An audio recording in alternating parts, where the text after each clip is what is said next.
evitar un desenlace tan fatal. Uy, caramba, fue aquí la luz.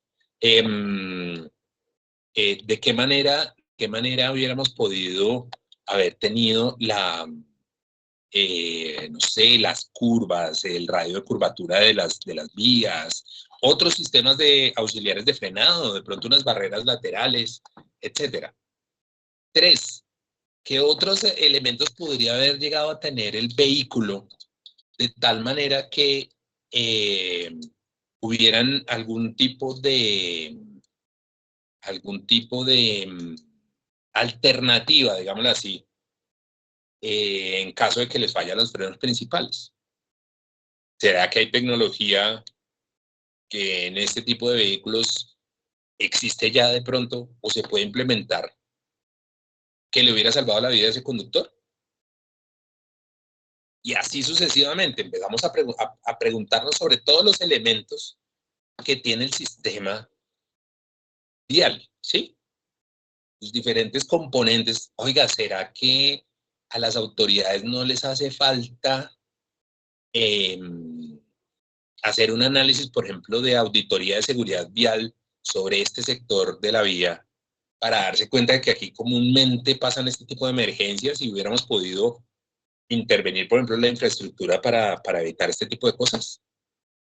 Y así, es decir, en ningún momento dejemos de ir mirando, y ojalá ustedes adopten esa manera de analizar una situación que, como les digo, ustedes son los que más tienen que vivirla, pero siempre analizando desde los diferentes componentes del sistema.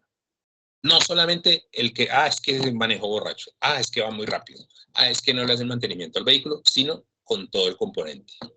Bueno, saludo con las buenas noches para todos los que llegaron. Hola Néstor, hola Pamela, hola Miguel Ángel, hola Paola, ¿cómo estás Paola? ¿Cómo te ha ido? Hola Johnny. Buenas noches, profe. Hola Carolina, ¿cómo estás? Está, profe. Hola Gerson.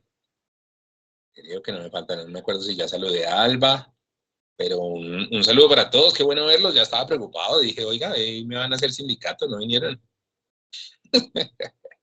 ¿Cómo les va? ¿Todos en servicio o qué? Carolina sí está como en la casa. Sí, sí. Oscar también está en la casa, ¿o no?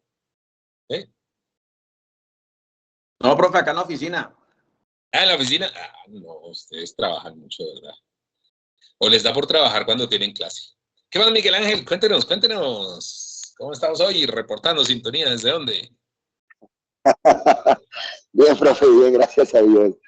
Aquí, que estoy trabajando un rato, mientras ya salimos. ¿Desde dónde? Bueno, profe, con respecto a lo que estabas ahorita hablando, que decía que qué pensábamos, ¿cierto? Uh-huh. Mira que yo, o sea, me he podido dar cuenta de varios casos en los cuales, pues, primero, tenemos unas vías en las cuales no nos brindan las condiciones para cuando tenemos una emergencia de este tipo, ¿sí?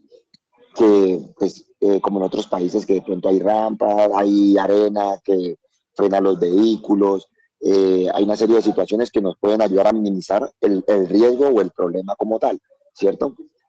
Pero también se ha visto en evidencia, profe, que muchas veces se hace el mantenimiento adecuado antes de la revisión, porque hay empresas muy serias, muy comprometidas con este tema.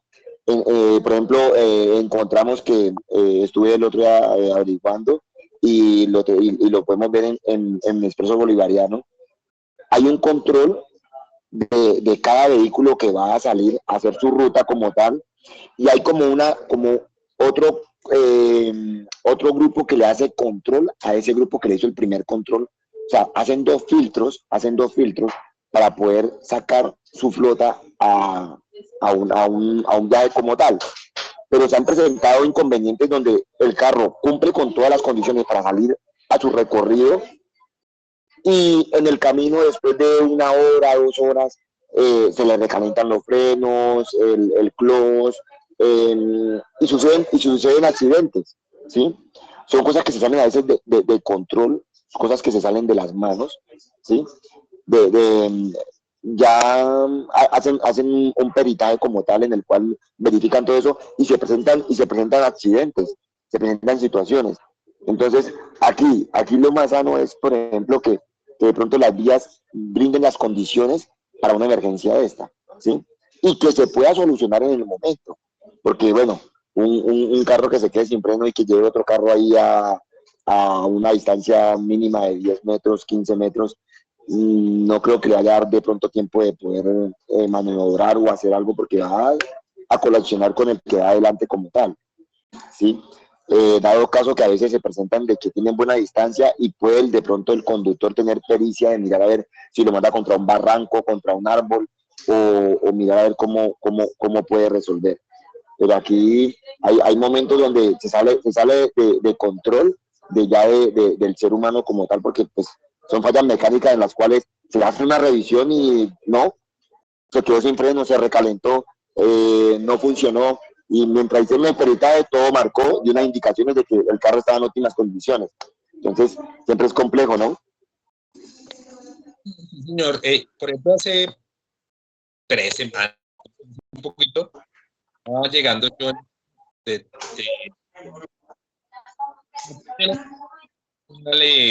yo le calculo 1 minuto adelante, pues.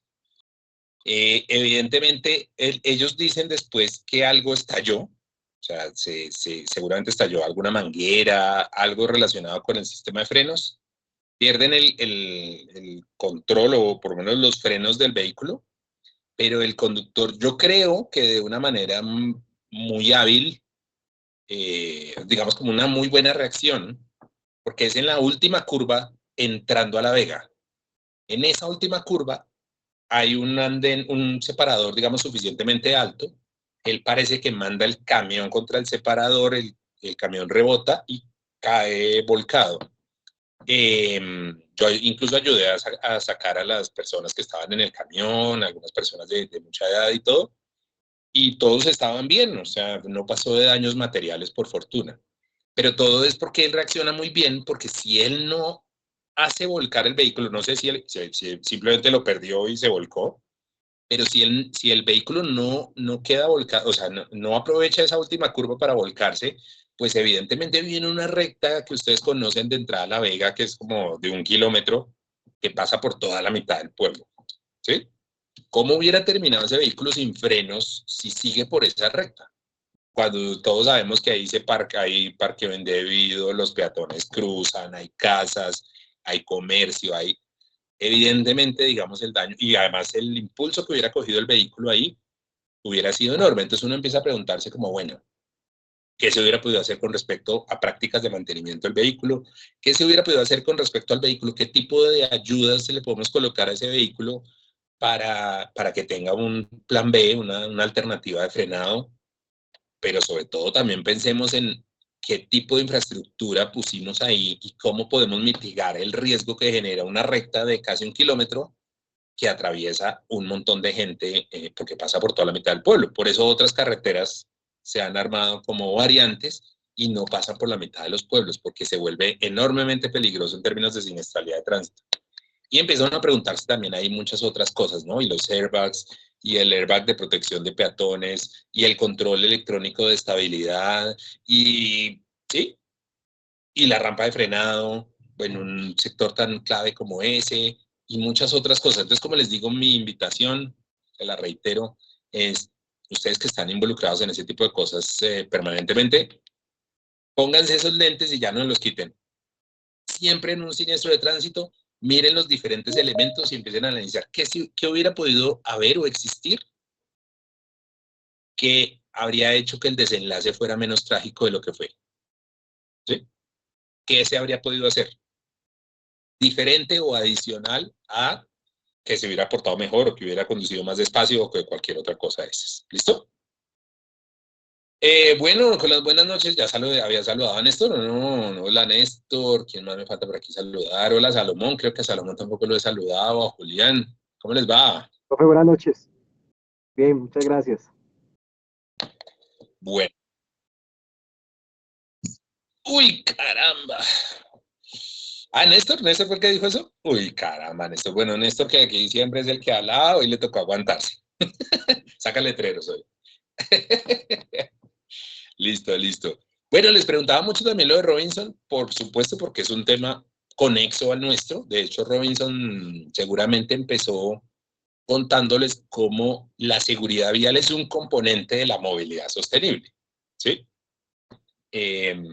Donde debemos tener una movilidad sostenible en términos financieros, en términos de contaminación del aire, en términos de congestión, en términos de pérdidas de tiempo, pero sobre todo en términos de cuidado de la vida, ¿no?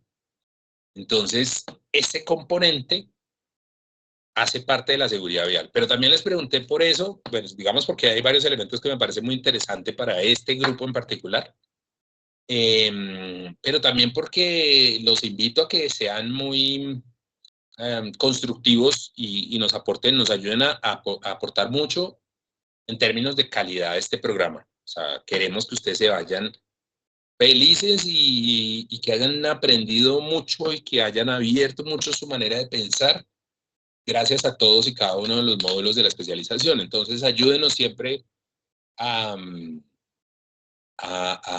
como a reflexionar sobre qué podríamos mejorar, qué se podría haber hecho mejor aquí, qué se podría haber hecho mejor allá.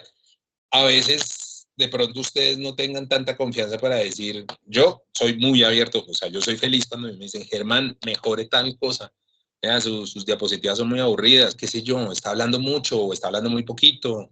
Esa recochita de andar ahí con lo de la presentación de los nombres entre sí, eso es mucha recochita, qué sé yo, no sé, también la percepción de ustedes con respecto a lo que uno pueda mejorar.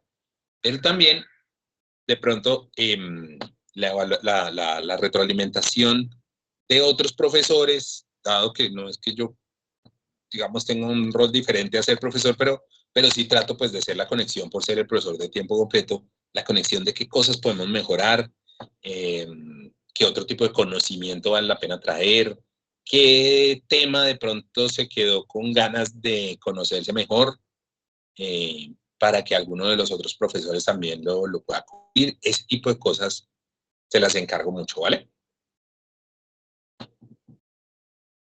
Bueno, muchachos. Entonces, no nos veíamos hace mucho y preciso me dicen que entonces no podemos hacer visita técnica. Digamos, una de las principales razones es porque el domingo es el Día de la Madre. No me digan eso. Haberlo sabido antes.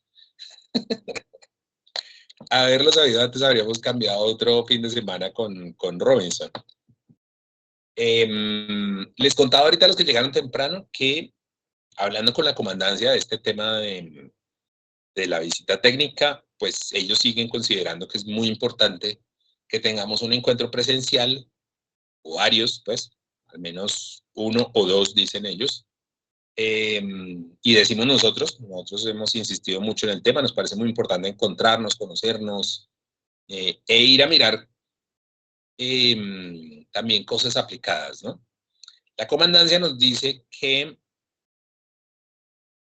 apartaríamos un fin de semana, no sé, un par de días hacia agosto, cuando estemos empezando, cuando ustedes estén empezando su segundo semestre, en el cual, pues incluso las personas que están en Neiva, ya nuestro amigo Sin Voz, Néstor, los que están por allá en la costa y demás, y todos los que estén acá, tengan específicamente, ahora sí, que venir acá. Entonces les darán los gastos de viaje, todo eso, y nos encontraremos todos y de pronto ojalá tengamos más de un día de encuentro y de visita y de conocer otras cosas, ¿vale? Entonces, pues ni modo, nos perdimos pero ya estaré yo cuadrando, digamos, algo todavía, pues algo más chévere,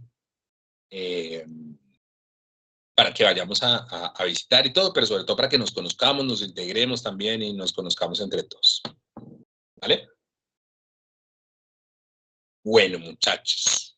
Un repasito, a ver, vamos a hacer aquí quiz. Bueno, ¿quién me cuenta por qué es que las ciudades dejaron de construir vías? puentes y similares, puentes antipeatonales y ese tipo de cosas. ¿Cuál es el efecto que hace que no nos sirva de mucho construir más vías?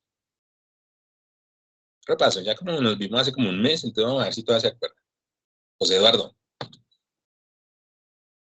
Profe, porque el construir más vías aumenta la capacidad de vehículos, igualmente no genera ningún tipo de descongestión, sino lo que hace es aumentar la capacidad de vehículos sobre las mismas.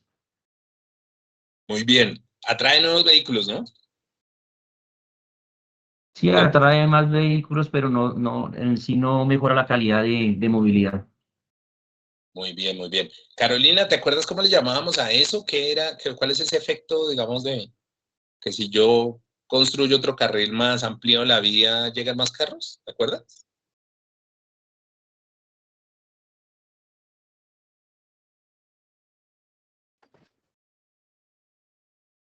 No, y Néstor no participa, cuídese esa garganta más bien.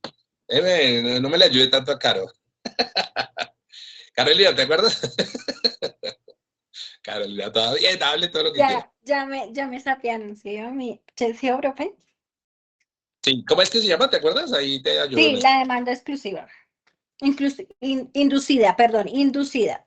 Inducida. ¿Qué entiendes tú, Carolina, por demanda inducida? ¿Qué es que sea? Bueno, lo que yo escribí, lo que yo entendí es la construcción de más vías. O sea, que hace que todo el efecto contrario a lo que nosotros queremos, que es mejorar, digamos, es la calidad de un transporte digno y un transporte sostenible. O sea, es como, hay varios comparativos. Uno es como si ampliáramos el cinturón para arreglar un problema de gordura, ¿no? Entonces hablaríamos de las externalidades. Muy bien, te me estás adelantando. Médico. Entonces, ustedes han visto, por ejemplo, que quienes quieren solucionar un problema de gordura, ¿sí? Oiga, es que quiero estar menos gordito, menos lo que sea. Pues, ¿qué hacen? ¿Ampliarse su estómago para que la comida fluya mejor? No, todo lo contrario, ¿sí o no? Reducen el estómago. ¿Para qué? Para que al reducir el estómago quiera comer menos. Querer ampliar las vías es como ampliar el estómago. Pues voy a querer comer más. O sea, me ampliaste el estómago, pues necesito más comida y entonces me va a engordar más. Lo que hace un médico es exactamente lo contrario. Lo reduzco y por lo tanto vas a comer menos, tienes que complementar eso con otras prácticas y no sé qué, pero con eso vas a lograr comer menos, por lo tanto adelgazar. Algo parecido pasa aquí y venga, le preguntamos por aquí a alguien. Gerson, ¿sí o no? Oiga, Gerson, ¿de verdad hay ciudades que están tumbando las vías, reduciendo las vías, Gerson?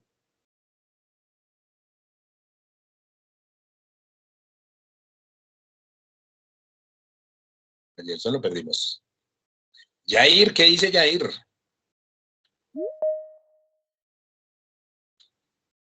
Uy,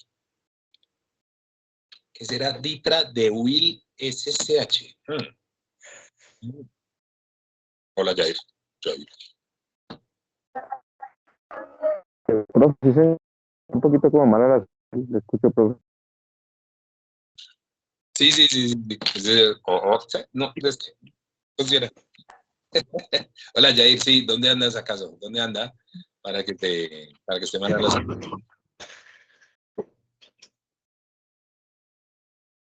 Yair. Profe, le escucho entrecortado, qué pena, profe.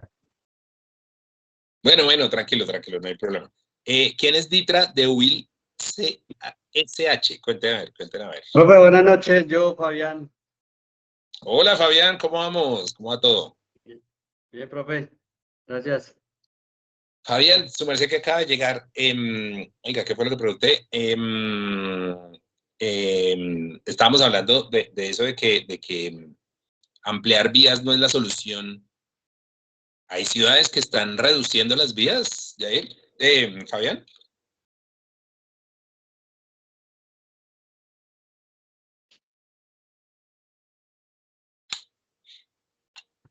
Vimos también a Fabián, ¿no? Oye, espera, ¿me repite, profe? ¿Me escucha? Que estábamos diciendo que ampliar las vías no era la solución porque demanda inducida. ¿Verdad, Fabián, que hay ciudades que están reduciendo las vías? Sí, profe. Sí, ¿qué recuerda usted de eso un poquito? Colocamos el ejemplo y unos videos ahí donde ya le quitan las vías a los vehículos y se las otorgan a los usuarios, a los peatones, por ejemplo. Uh-huh. ¿Será, Fabián, que eso estamos haciendo un poco en Bogotá o no?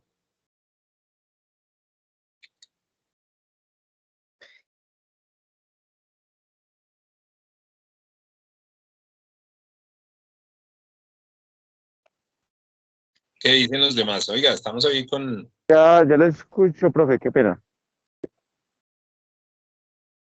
¿Quién dijo eso, Jair? Sí, profe, qué pena que estaba como mala la señal, señor.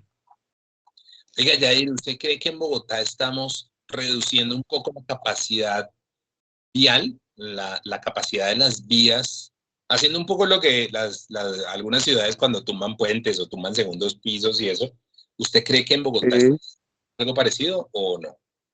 ¿O vamos en el sentido estamos, yo lo que me he dado cuenta, profe, es que de hecho por toda la de Cali, lo que hicieron básicamente fue un proyecto para ampliar las vías, ¿sí?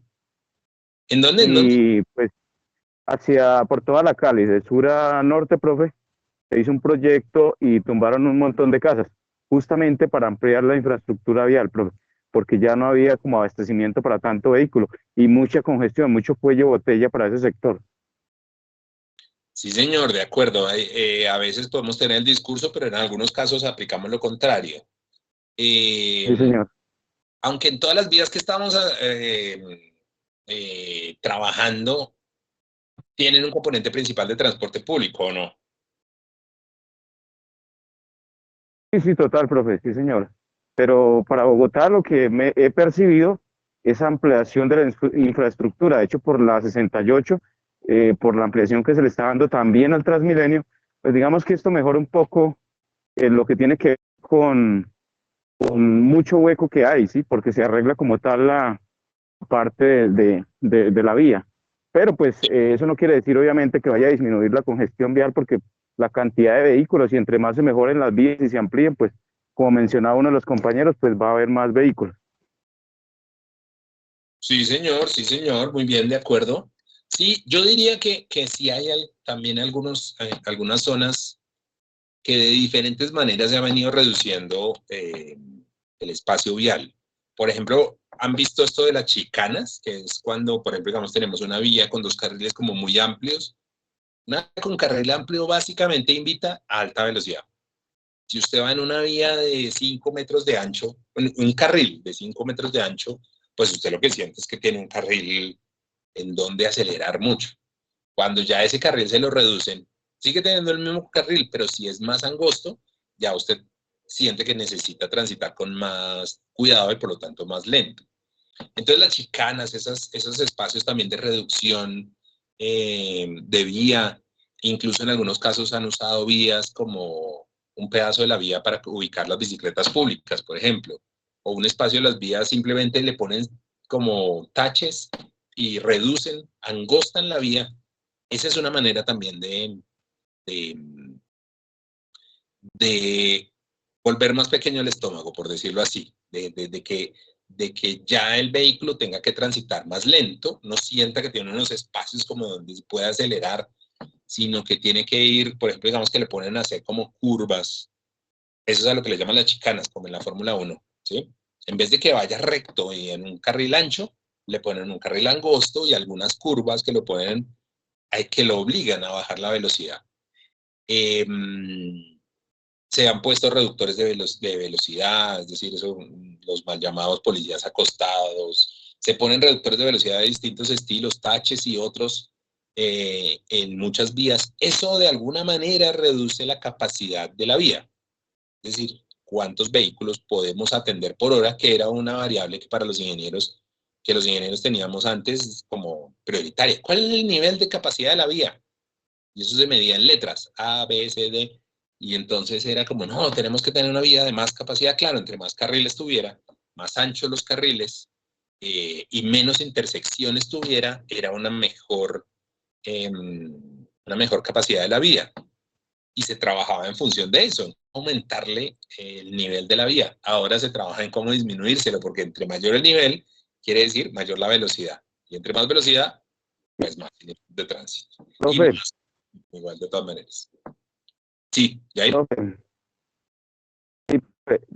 hace 15 días que viajé para el departamento de Boyacá y salí por la calle 80, el puente Guauda. Por ese puente Guauda está el puente de Siberia, y del puente de Siberia hacia Cota, ahí encuentra 3 sectores con esos reductores que su merced está mencionando, y encuentra también 3 cámaras, obviamente con unos horarios específicos, y más que todo por el tema de los estudiantes, pero las cámaras aplican la fotomulta con una velocidad de inicio de 60 y finaliza con 30, la que finaliza llegando a Cota, ¿sí? Y pues entre semanas se forman unas congestiones vehiculares muy fuertes. Sí, de acuerdo. ¿Y qué opina de eso, Jair?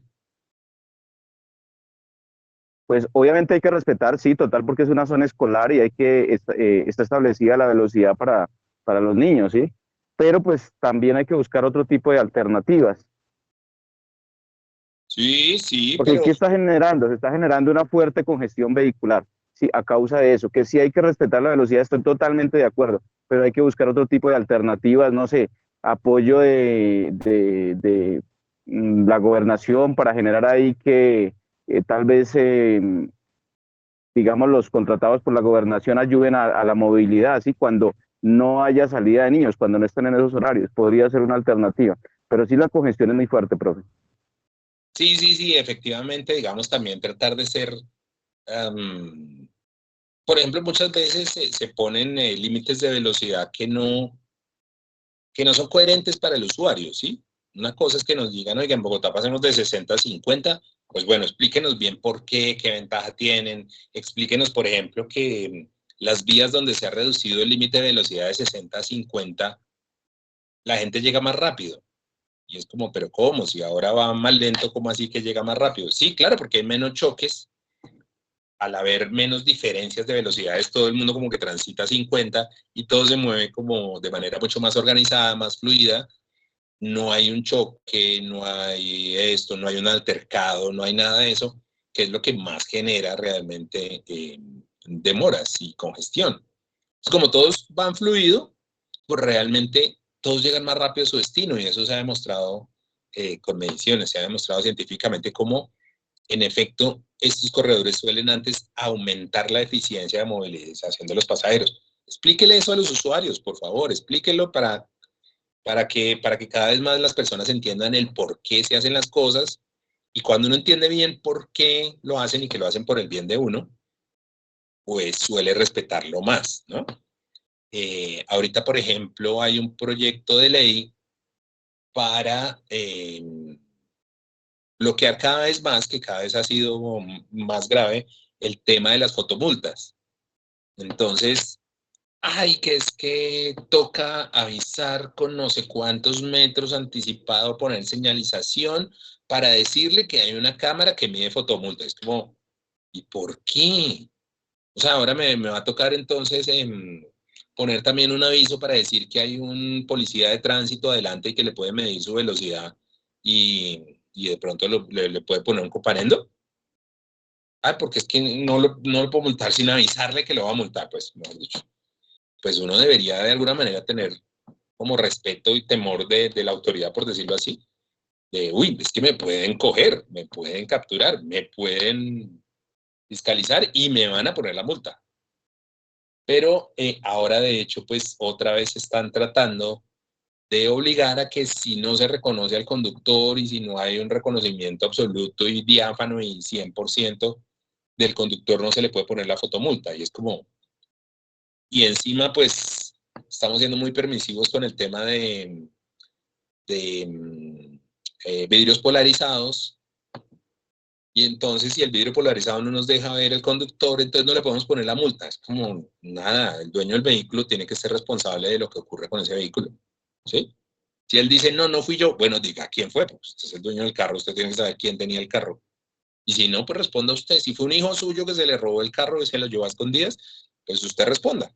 ¿Sí? Lo que pase con ese vehículo es su responsabilidad. Pero vamos como en contravía, vamos, es como, en vez de explicarle a la gente y tratar de que las personas lo comprendan mejor, y pues que algunos, no todos, pero algunos sí empiecen a comportarse mejor por la convicción y no por la sanción o por la ley o por la norma, pero sí que empiecen a entender por qué lo estamos haciendo. Bueno, decíamos entonces que no ampliemos las vías. Venga, a ver, le preguntamos por aquí. Johnny, entonces decíamos que ¿cómo es que le llamamos a los tres verbos, a las tres palabritas que decíamos que nos generan? Ah, bueno, no, primero, ¿qué era lo que hablábamos eso de externalidades? Ahorita Carolina nos iba a contar, nos iba a adelantar un poquito del tema, pero venga, Pamela, ¿cómo estás? Buenas noches. Profe, buenas noches. Las externalidades era cuando estábamos hablando de estos efectos que se pueden generar en la construcción de vías y que puede impactar a personas que no tienen nada que ver directamente con esta construcción. ¿En qué lugar del mundo te encuentras? ¿Me alcanzaste a escuchar? ¿En qué lugar de la ciudad o del mundo te encuentras? Yo estoy por la sabana, profe.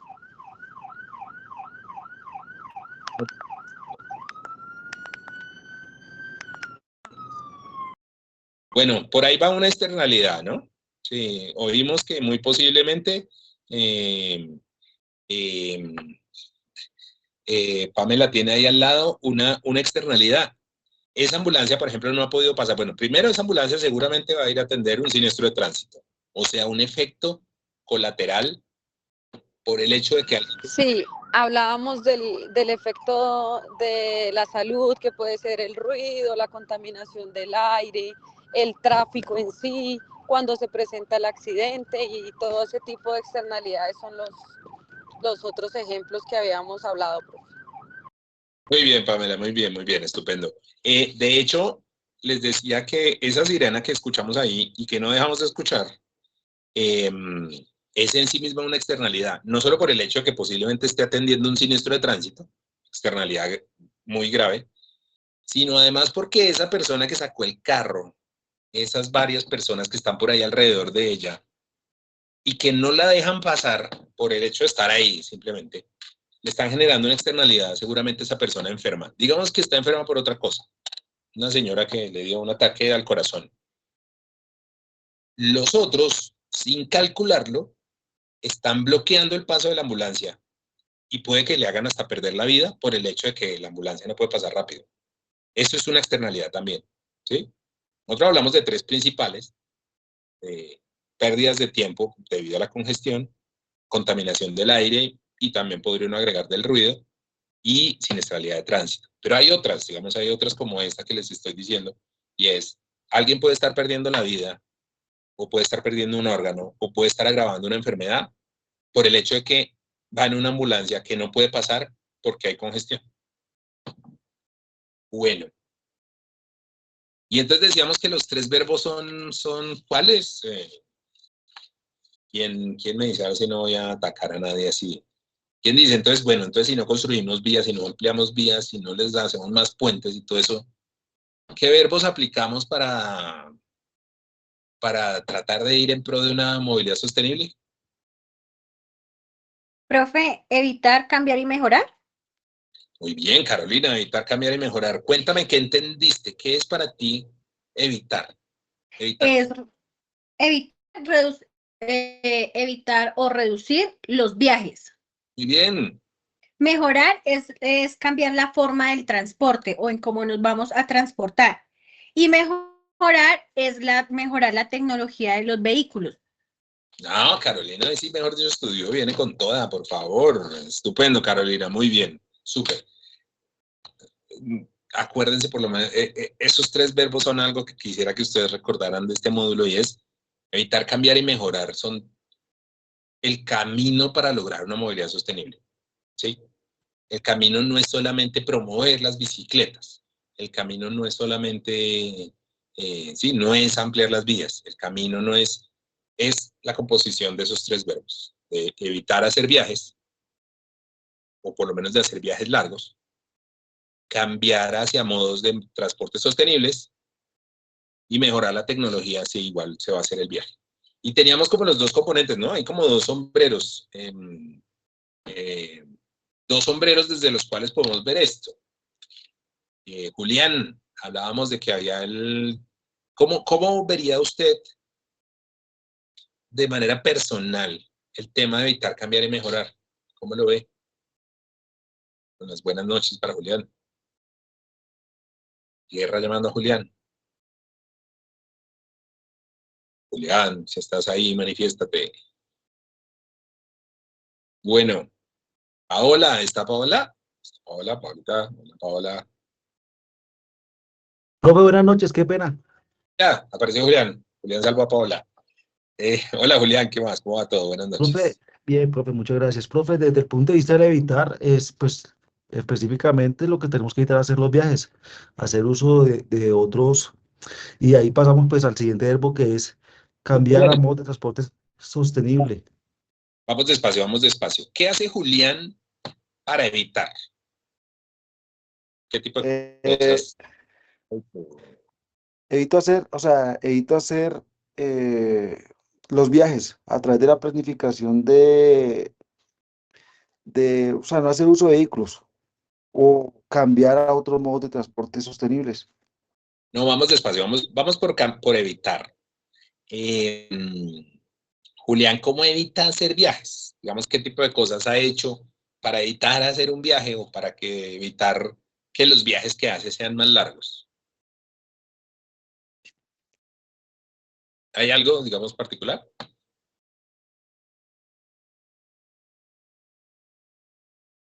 ¿No? ¿Corchamos a Julián? Hoy, esto, por ejemplo.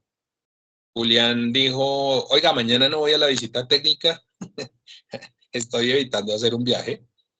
No, estar aquí, por ejemplo, en la universidad y haciendo la carrera vía virtual es una manera de evitar hacer el viaje, ¿sí o no?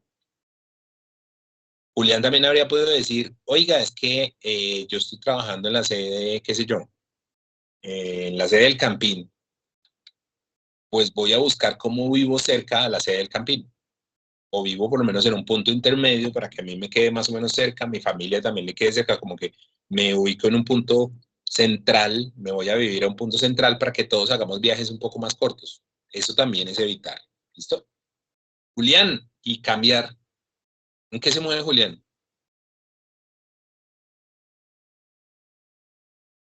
Ahora sí lo perdimos del todo. Paola, No, ¿estás profe, es aquí? que tengo un poquito de intermitencia aquí donde estoy como mal. Tranquilo, no hay problema, no hay problema. Paola, ¿estás por ahí?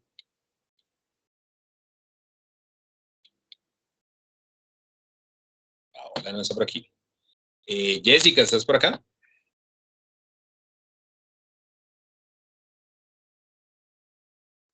Sí, profe. Jessica, ¿en qué te movilizas? Bueno, yo me movilizo en moto, pero como lo manifestábamos anteriormente en el video que le hice, se puede hacer algo que se llama la intermodalidad. Se puede unir 2 tipos de transporte en el cual podamos reducir viajes y los hagamos más ecológicos, más técnicos y que nos permita a nosotros mejorar como tal la movilidad. Ejemplo, utilizando las bicicletas, y en Transmilenio ahorita hay unos parqueaderos en los cuales se llama Transmibici.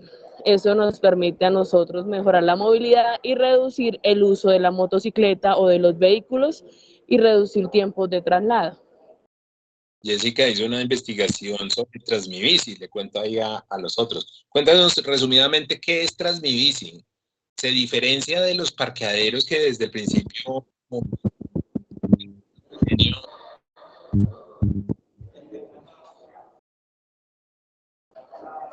Bueno, profe, el Transmibici es un tipo de modalidad de transporte en el cual las estaciones de Transmilenio cuentan con unos parqueaderos en los cuales al usted realizar los viajes del mes, ellos le adicionan a usted o le promueven un viaje adicional por el uso de la bicicleta y una modalidad de transporte más asequible como tal a toda la comunidad. Ejemplo, usted muchas veces no cuenta con un vehículo para realizar una movilidad solidaria, entonces usted utiliza su bicicleta, se traslada hacia una estación de Transmilenio, deja su bicicleta ahí, usa el transporte público y de retorno vuelve a utilizar su bicicleta para no tener que utilizar otros tipos de transporte que sean de alto consumo ambiental. Muy bien, muy bien. Jessica, ¿usas algo de eso o eres motodependiente? Sé sincera con nosotros. Bueno, profe, eso depende también de lugares donde vamos a ir. Hay lugares donde Transmilenio no llega. Ejemplo, de la parte de Puente Aranda, donde yo vivo, hay partes donde no hay cómo salir en Transmilenio. Ahorita que estoy haciendo curso de ascenso, hay veces no puedo llevar la motocicleta desde acá, desde el lugar de la escuela, entonces me traslado en buseta hasta cierto punto de Transmilenio y de ahí ya aplico la de un poquito a pie y otro poquitico en bici o el transporte que consiga más adecuado. Acá por lo menos alquilan patinetas eléctricas y demás para hacer más sostenible como tal los traslados. ¿Así? ¿En dónde? ¿En dónde te alquilan patineta eléctrica ahora? Pensé que... Acá en Cibate los alquilan, acá por lo menos para transportarse dentro de Cibate, para no andar tanto en moto o eso, les alquilan a uno patinetas eléctricas. Entonces uno para hacer los transportes internamente acá en Cibate los hace uno en patineta eléctrica. Mira, pues, interesante, no sabía. Aquí, infortunadamente, en Bogotá perdimos, no dio financieramente, no pudieron sostener el servicio de alquiler de patineta eléctrica. Aunque eso tiene sus más y tiene sus menos, ¿no? En temas de siniestralidad de tránsito también podían tener un componente un poco riesgoso, las velocidades podían llegar a ser altas, la gente en general iba sin casco, así que tenían sus más y sus menos el tema de la patineta, pero bueno, ya hablaremos de hecho hoy de este asunto, digamos, de la micromovilidad, pues. Y Jessica, una última pregunta. ¿Haces algo para mejorar? Ya hablamos un poquito de evitar, no hablamos con los compañeros anteriores, estábamos hablando de cambiar. ¿Y tienes algo, has hecho algo para mejorar? Bueno, profe, yo trabajaba hasta antes de entrar al curso de ascenso en la dirección de tránsito, entonces allá se estaba tratando de lograr hacer mejor la movilidad y mejorar en el sentido del sistema tecnológico, que no solamente sea mecanismos en los cuales nosotros utilicemos un transporte como la bicicleta o una patineta eléctrica, sino que sea más asequible la parte tecnológica para todos nosotros. Entonces lo que se buscaba era que por medio los policías no tuvieran que desplazarse a llevar los informes de accidentes, sino como tal, eso ya se puede hacer digital. Entonces ese proyecto está todavía en marcha porque va poco a poco, pero lo que se busca es en ese sentido de mejorar la tecnología, de que ahí vamos a reducir unos transportes, vamos a reducir unos tiempos, y esto nos va a permitir mejorar en cierto modo la movilidad, que el policía no tenga que desplazarse a realizar como tal la entrega de la papelería, sino que esto sube inmediatamente como una inmediatez. Pero también se está buscando de manera tecnológica y lo que se quiere es avanzar, pero no solamente para nosotros como policía, sino para la ciudadanía. A mí me gusta como tal en temas tecnológicos estar investigando y analizando como tal cómo lo podemos mejorar. Entonces mirábamos que en Australia el manejo como tal de la tecnología ya utilizan el medio de transporte e incentivan a las personas a que lo sigan realizando. Entonces ese medio tecnológico de investigar nos ayuda a nosotros a mejorar la movilidad, o qué técnicas, qué podemos hacer para nosotros contribuir con las entidades que son interadministrativas, ejemplo, la agencia, Invías, la ANI, como una correlación entre ellos y nosotros vamos a adaptarnos a los medios tecnológicos o a los ejemplos que tienen otros países. Estupendo, Jessica, muy buenos ejemplos. Un par de correccioncitas. La primera es, me da la posibilidad, Jessica, de recordar un poquito que cuando hablábamos de que, por ejemplo, eso de que nos permiten llegar en patineta al transporte público para tener un viaje un poco más económico, hablamos de que es más asequible, o de que la patineta, cuando no es asequible para mí comprarla, es que no tengo como el dinero, no me alcanza. Y también hablabas de la otra versión, digamos como el otro componente de la palabra, y es cuando me implementan ciertos sistemas de transporte público y demás, estoy logrando que esa zona sea más accesible, ¿sí? Y no está la palabreja intermedia. Bueno, otra vez ahí como molestadera de que eliminemos esa palabreja intermedia, sobre todo para que hagamos la diferenciación de las dos cosas. Uno es que se puede comprar, que es barato, digámoslo así, para las personas, y el otro es a lo que podemos acceder, que pueden ser zonas de la ciudad o generar accesibilidades que las personas, por ejemplo, con discapacidad física pueden acceder a un sistema de transporte público y demás.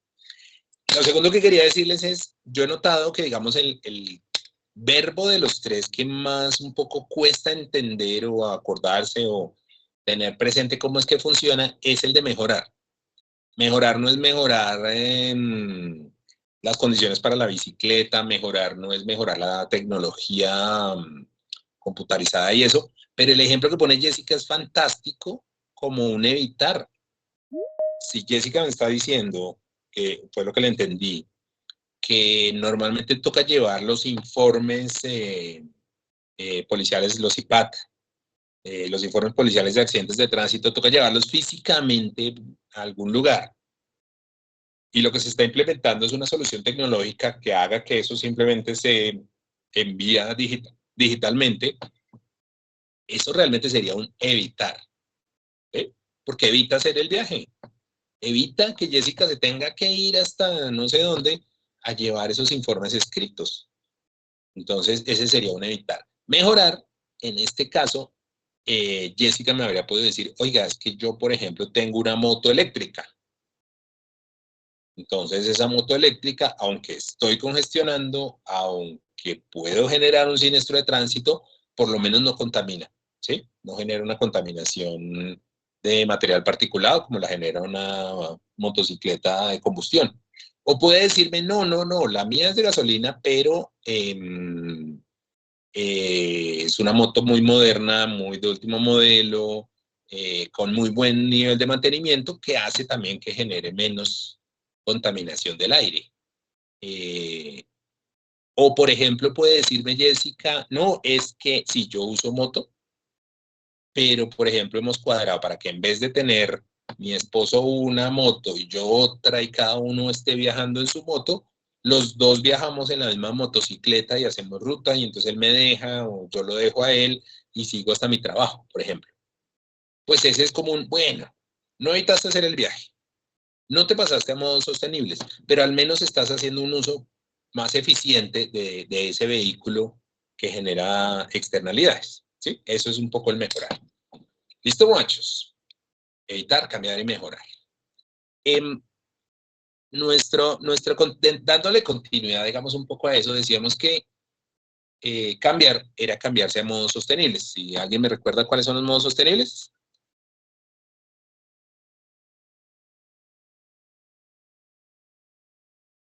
Salomón, ¿qué dice Salomón? ¿Cuáles son los modos sostenibles de transporte? Tierra llamando a Salomón.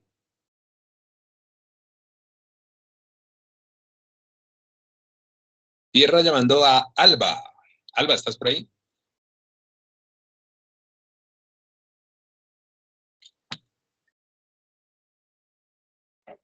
Profe, sí, señor, aterrizando aquí en mi casita, señor. ¿En qué llegaste a tu casa, Alba? En moto, profe. Estos machos sí son motodependientes, oiga, yo que hablo mal de las motos y moto.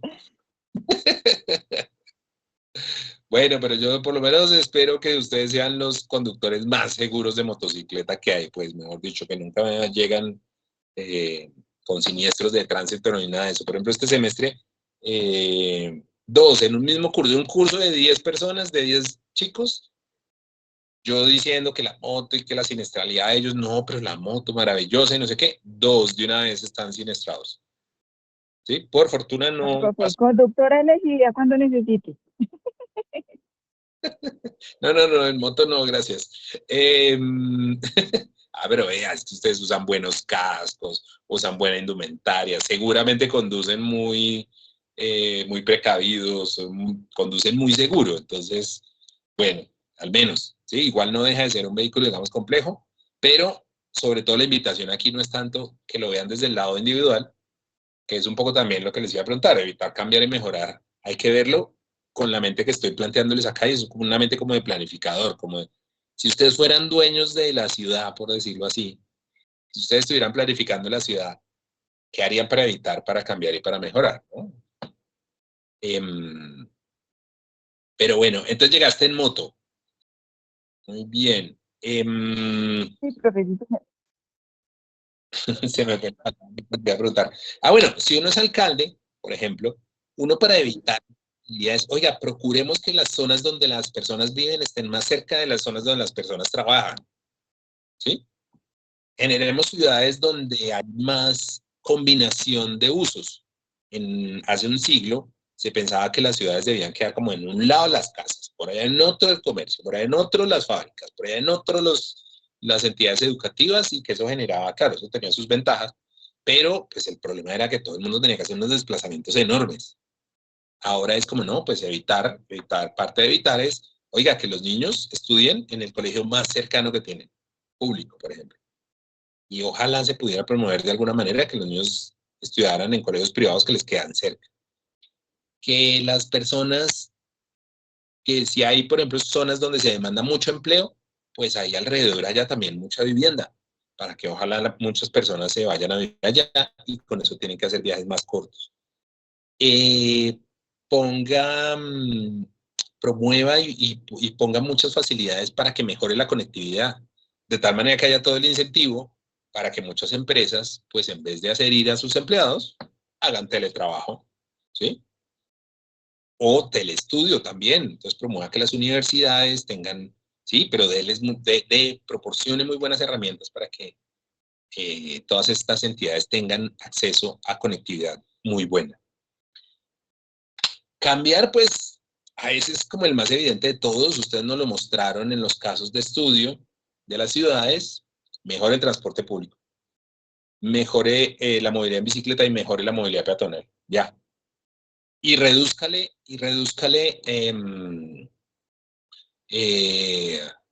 moléstele un poco la vida, digamos, entre comillas, a los modos no sostenibles. O sea, deje de darle tanta prelación y tantas prebendas al carro y a la moto. ¿Sí? Si no quiere restringirlos como tal, vi un TikTok que espero enviarles, bueno, hasta ahora recuerdo, donde decía, mire, Londres dijo, oiga, quiero incentivar el uso del transporte público y que menos gente utilice el carro. Bueno, ya no sufren por el uso de la moto, y que menos gente use el carro. Entonces, ¿qué hicieron? Invirtieron un montón de dinero en transporte público, mejoraron las frecuencias, mejoraron el estado de los vehículos y mantuvieron la tarifa sin subirla. ¿Qué lograron? 2% más de viajes en transporte público y nadie se bajó del carro. Listo. Experimento número 1. Experimento número 2. Londres puso cobros por congestión, por ingresar al centro en las horas pico, o sea, en las horas más congestionadas. Es decir, le cobra a usted en función de qué tanta congestión hay. Y a usted le salen unos avisitos a la entrada del centro. Haga de cuenta de la 30 para el oriente, de la Jiménez hacia el norte y de la 100 hacia el sur. Y le parecieran avisos donde le dice, en este momento está muy congestionado, le cobro 20,000 pesos por entrar al centro. ¿Resultados?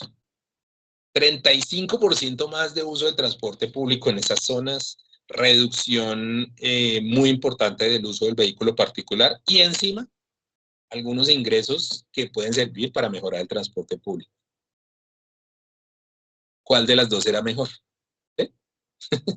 Entonces es como, sí, eso que dice tanta gente, no, a mí mejóreme el transporte público que yo lo uso, es como, no digas mentiras, la verdad es que casi nadie se va a bajar de su carro o de su moto una vez ya los usa. Entonces, ¿qué podemos hacer? Cobrarles, amigos, ¿qué podemos hacer? Cóbrenme, o sea, yo como les digo, tengo carro. Pues a mí me parece justo que, no sé, si hay un día que no quiero tener pico y placa, me toque pagar, me parece. Casi nunca lo pago, a menos que haya una emergencia. No uso mi carro para llegar a la universidad, ni para moverme casi nunca. A ir de paseo o lo que sea. Pero me parece bien que me cobren. Me parece justo. Si yo estoy generando un efecto, un perjuicio a la sociedad, pues por lo menos debo pagarle un poquito de ese perjuicio que le estoy causando. ¿Sí? Ese es un poco como el tema. Eso pueden hacer las ciudades. Y en términos de mejorar, pues mejoren las condiciones, por ejemplo, lo que hacen aquí en Colombia. En Bogotá, por ejemplo, ¿tienes vehículo eléctrico o no tienes pico y placa? Te pongo estaciones electrolineras para que puedas recargar tu vehículo de manera más fácil. Te doy descuentos en los impuestos, en qué sé yo, ¿sí? Todo lo que facilite que las personas implementen vehículos eléctricos. Cuando se han generado corredores que eximen, por ejemplo, el pico y placa, cuando hay carro compartido. Si aquí vienen 4 personas, pueden hacer uso de esta vía sin restricción o con carriles preferenciales, por ejemplo. Eso también lo puede hacer para mejorar. Bueno, ya dejo de hablar tanta carreta de repaso, por lo menos. Y dentro de eso decíamos que pues cambiar a modos de transporte sostenible. Ya hablamos un poquito de esto en términos de oiga, hay que mejorar las condiciones de la bicicleta, hablamos un poco de eso. Hoy quiero que hablemos de transporte público, ¿sí? Y que a partir de mañana pues tengamos como una conversación ya digamos abierta de todos los temas que ustedes tengan como inquietudes, opiniones y demás, que mañana sea un poquito más conversado. Básicamente, recordándoles, el transporte público es la vía, ¿sí? Es el gran ingrediente dentro de esta receta para lograr una movilidad sostenible, ¿sí? Ustedes imagínense una ciudad como se la sueñan en términos de movilidad, pues básicamente sería una ciudad muy parecida a la foto de la izquierda. Una ciudad cuyos ciudadanos se mueven en distancias largas en transporte público. Profe, buenas ¿Sí? noches, ¿me escucha? Hola, buenas noches, fuerte y claro. Bueno. Bueno, señor, no, qué pena, lo escuché, iba a responder, señor, pero tengo ahí el problema con el audio, pero ya 5.8. Salomón. Sí, señor. Traducción, ¿qué es 5.8? ¿Aquí estoy pendiente o qué? Disponible ya para el servicio, para la clase, estamos atentos. Disponible. Salomón, ¿qué tal le parece el transporte público de nuestras ciudades? ¿Qué tal es la calidad, la tarifa, etcétera? Pues con todo lo que hemos visto y a nivel país, no diría que tampoco es tan mala, que Colombia ha tenido, creo que un desarrollo en los últimos años bastante importante. Obvio, todavía queda un desafío gigante, pero creo que poco a poco se ha logrado, yo creo que mezclar este tipo de transportes públicos y ha ayudado muchísimo en muchas ciudades. Obviamente prima Medellín con todo lo que tiene, pero Bogotá poco a poco ha ido aprendiendo en el tema de las ciclorrutas, bueno, el Transmicable, lo que queríamos de pronto poder, el tema de la salida del río, que me parece un tema buenísimo. Entonces creo que no podría una calificación de mala, claro, hace falta muchísimo, pero creo que vamos por un buen camino. De acuerdo, estoy bastante de acuerdo. Imagínese, Salomón, que ahorita tuve la oportunidad de estar en Lima. y ve uno como, o sea, a veces le toca ver ejemplos malos para uno decir, oiga, de verdad nosotros no estamos tan graves. Imagínense que en Lima, o sea, en todas nuestras ciudades latinoamericanas, yo creo que de pronto ustedes alcanzan a recordar cómo era la carrera décima llena de buses, así, tapizada de solo buses uno detrás de otro. ¿Alcanzan a recordar eso? ¿Les tocó eso? ¿O no? Yo sé que ustedes son unos bebés, unos párvulos, pero creo que sí les alcanzó a tocar guerra del centavo, ¿o no? Sí, claro, profe. ¿Sí? Que era Sí, sí, señor. todos peleando por el pasajero, una contaminación enorme, todo el hecho, la ley de la selva, pero absoluta. Dicen que no hubo un corredor, decía un experto chileno, decía que para él venir a Bogotá, a él le gustaba la décima porque era su foto favorita de las presentaciones. Decía, hay ciudades peor que Bogotá, pero no hay ninguna que tenga un corredor peor que el de la décima. O sea, de contaminación, de todo lo que tenía. Por allá en los 80s, todas las ciudades latinoamericanas estaban básicamente igualito. Esquema afiliador, es decir, cada cual era dueño de su bus, cada bus peleaba por su pasajero, todas esas cosas. Ciudades como Bogotá optaron por empezar a tratar de formalizar el transporte hasta que llega finalmente el modelo Transmilenio, y el modelo Transmilenio lo que hace es realmente lograr por fin el tema de que hubiera empresas realmente transportadoras, que realmente respondían por el uso y por, digamos, como por la movilización de sus buses, que realmente le hacen caso a la autoridad, ¿sí? Que es que Transmilenio llega, un bus de Transmilenio llega un minuto tarde y ya tiene multa. Entonces, realmente la autoridad, o sea, el planificador central realmente tiene la posibilidad de controlarlo. Todas esas cosas que implicó Transmilenio, pues empezaron a convertirse en una forma de cambio, de formalización. Con desventajas, claro, también aumento de costos, entonces ya no hay conductores que manejan 18 horas, entonces eso por supuesto cuenta, en vez de tener uno de 18 horas necesito tener 3 de 6, y cosas así de ese estilo, tener vehículos más nuevos, modernos, en mejor estado de mantenimiento, todo eso también cuesta, y eso nos ha implicado un tema financiero complejo. Imagínense que en esa época, a finales de los 80, Lima Perú en general opta por decir, no, liberemos todo. Liberemos todo era no solamente lo que veíamos en la décima, sino además cada uno cobre lo que quiera. Ustedes saben que siempre en Colombia la tarifa de transporte público era definida por la ciudad. ¿Sí? Entonces decían, no, se permite, los transportadores presionaban para que subiera más la tarifa, las personas presionaban para que subiera menos la tarifa, pero finalmente se decía 1.200 pesos tarifa de bus, pues eso era lo que costaba la tarifa del bus. En Lima dijeron, no, cada cual cobre lo que quiera. Entonces usted imagínese un bus, tengo que mostrarles fotos de eso, un bus de esos chiquitos horribles, allá les llaman las combis, un colectivo de esos en que uno se iba a subir y no cabía, o unos más grandes o lo que sea, pero con ayudante. Cada uno iba por la calle bien lento, en las calles principales bien lento, a 1.000, a 1.000, a 1.000, y a otro a 1.200, a 1.200, a Callao, no, a 1.500, a no sé qué. O sea, llevan, porque es que todavía se mantiene ese esquema, llevan su conductor y su ayudante.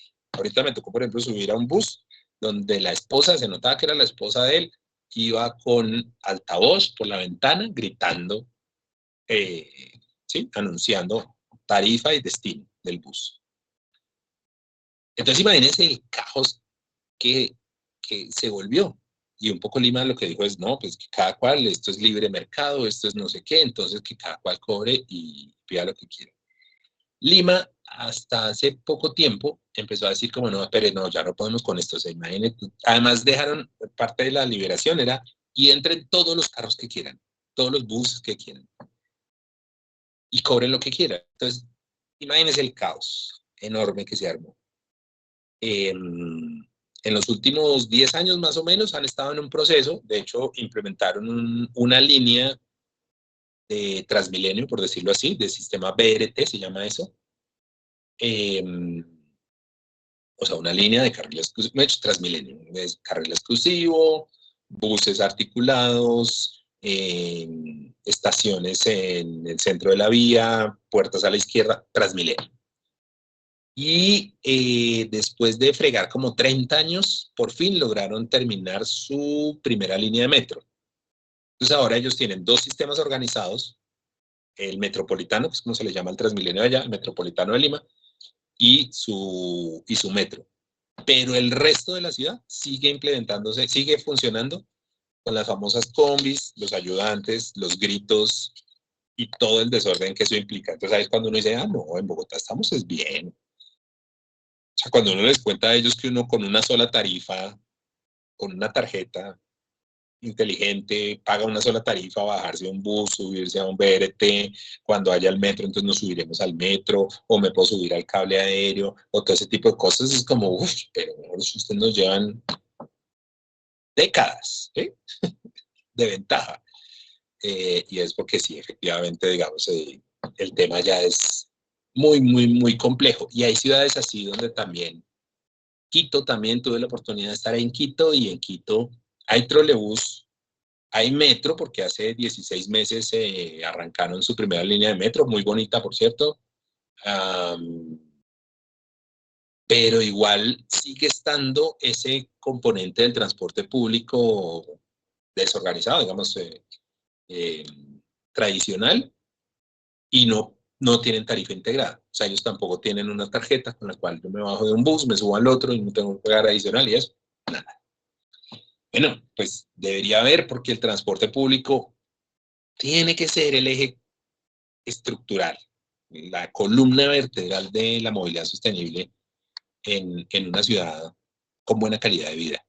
Porque evita las tres cosas de la derecha, que básicamente son lo que hemos visto de externalidades de congestión, contaminación y siniestralidad de tránsito.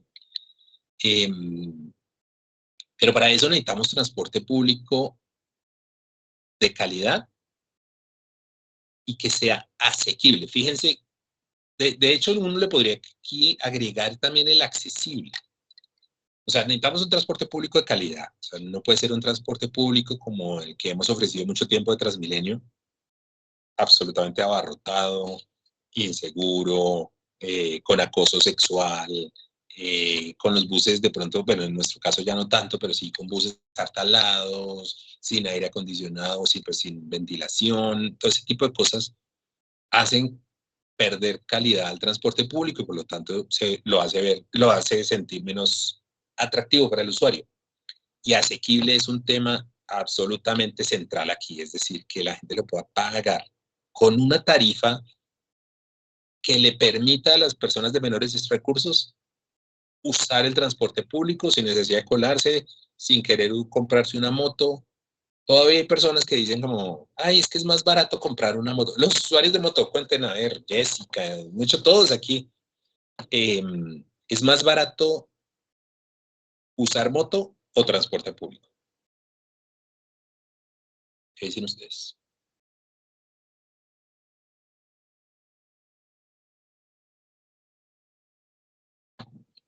Que Néstor iba a decir algo. Sí. No, ya los perdí, ya se me durmieron. ¿No es barato usar moto o transporte público? Pues, profe, es dependiendo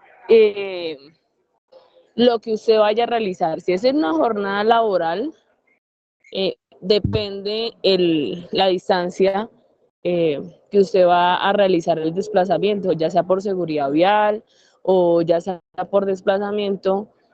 Particularmente el desplazamiento en una moto, en un vehículo, la gasolina y demás, a veces es muy relativa, pero por seguridad uno lo hace en vehículo, en temas de seguridad pública, que le llama uno, más no por seguridad vial, porque el desplazamiento de una moto, digamos, desde Soacha hasta el Portal del Norte, siempre es un desplazamiento bastante grande. El consumo de gasolina y demás, pues siempre tiene un incremento y tenemos en cuenta de que en el transporte público, pues usted pagaría desde Soacha hasta el Portal del Norte los 2.000, 3.000 pesos, creo que quedó ahorita el transporte público. Entonces, si lo miramos, hay dos alternativas, ya sea por transporte público, por economía, pero también está por salud pública que utiliza uno la motocicleta, entonces es muy relativo. Y por tiempos y eficiencia. Pero solo hablando de precio, pues efectivamente tienes toda la razón. Hace poco le oí a alguien que me decía, oiga, es un mito eso de que es más barato usar la moto, porque, pues claro, si uno ve solamente como el día y cuánto consumía de gasolina, pues puede ser, pero cuando ya le mete, oiga, que hay que arreglar la válvula, que hay que cambiarle llantas, que hay que no sé qué, pues ya digamos el balance sí hace que sea más caro. Yo creería que es más caro. Y siempre digo como, claro, puede ser más barato hasta el momento en que le toque incluir gastos médicos dentro de las cuentas. Pero bueno, sí, digamos ya es un tema. Pero el asunto está en que para una persona de estrato medio, de estrato bajo, medio bajo, digámoslo así, pues puede hacer las cuentas puede tener la tentación de querer usar moto por el hecho de que el transporte público es caro, ¿sí? Y para las personas que de verdad son de estrato bajo, para las personas pobres, hombre, las personas pobres no tienen para comprarse una moto, simple y sencillo, o sea, ni siquiera se lo pueden soñar. Nunca van a tener como el dinero completo para comprarse una moto, porque una persona pobre es una persona en la que básicamente casi que no tiene ni con qué comer en nuestras sociedades. Entonces, para esa persona es como no, o sea, para el de medio bajo puede ser como, quiero bajarme de este transporte público comprando moto. Pero para la persona de estrato bajo, es como, simplemente no puedo llegar a mi destino. No tengo cómo comprarme una moto. Y pagar 3.250 pesos de pasaje es una barbaridad para mí, porque cuando yo multiplico eso por 40 viajes que necesito hacer al mes, pues se me está comiendo la tercera parte de mis ingresos. Y eso es la diferencia entre comer o no comer. Entonces, ese tema de asequibilidad se refiere a eso, o sea, cómo lo podemos, qué tanto se puede pagar, ¿sí? Básicamente el transporte público es el medio de transporte sostenible, digamos, el eje central, como les decía, es la alternativa realmente competitiva con el automóvil y con la motocicleta. No podemos pedirle a la gente, no, deje de usar carro y bájese a la bicicleta. Eso realmente es muy poco realista. ¿Hay personas que lo hacen? Sí, pero es la minoría, digamos, no es fácil por las características del viaje y por las características de la persona y por las características de la ciudad. No es muy factible que uno deje de utilizar una moto, por ejemplo, para usar una bicicleta. Es algo, digamos, complejo. Pero el transporte público sí lo puede lograr, ¿sí? O es el que mejor lo puede lograr. Pero el transporte público además es la llave para que las personas puedan llegar a su destino, para que todas las personas puedan llegar a su destino. Y como planificadores, sobre todo, pensamos en las personas de menores recursos. Entonces, oiga, la diferencia entre poder ir a un trabajo o no ir a un trabajo, ir a una entrevista de trabajo o no, está en que puedan pagarlo y que les llegue además cerca, ¿no? O sea, que, pues, porque puede, no sé, va a ser como el metro. ¿A qué tantos de ustedes les va a servir el metro para movilizarse diariamente? Seguramente muy poquitos. Las cuentas son que la primera línea del metro va a mover menos del 3% de los viajes en Bogotá. O sea, digo yo, cuando estrenemos metro, vamos a ir ese domingo, vamos a llevar a la familia, conoceremos nuestro metro, y el lunes siguiente vamos a estarnos moviendo exactamente igual que todos los días. Entonces, de nada sirve tener una maravillosa línea de metro si a la mayor parte de la gente no le sirve. ¿Sí? Pues no es que digo que de nada, sino me refiero al que vive lejos de la primera línea del metro, pues le da lo mismo. O una persona, por ejemplo, que vive en las laderas, por allá, digamos, en Lucero Alto, si no tiene acceso a una ruta de transporte público, pues básicamente quedó inmovilizada. No puede acceder a lo que le ofrece una ciudad. Por ejemplo, cuando yo fui a conocer el cable aéreo de Medellín, estaban más bien empezando eso y empezando el servicio de cable aéreo.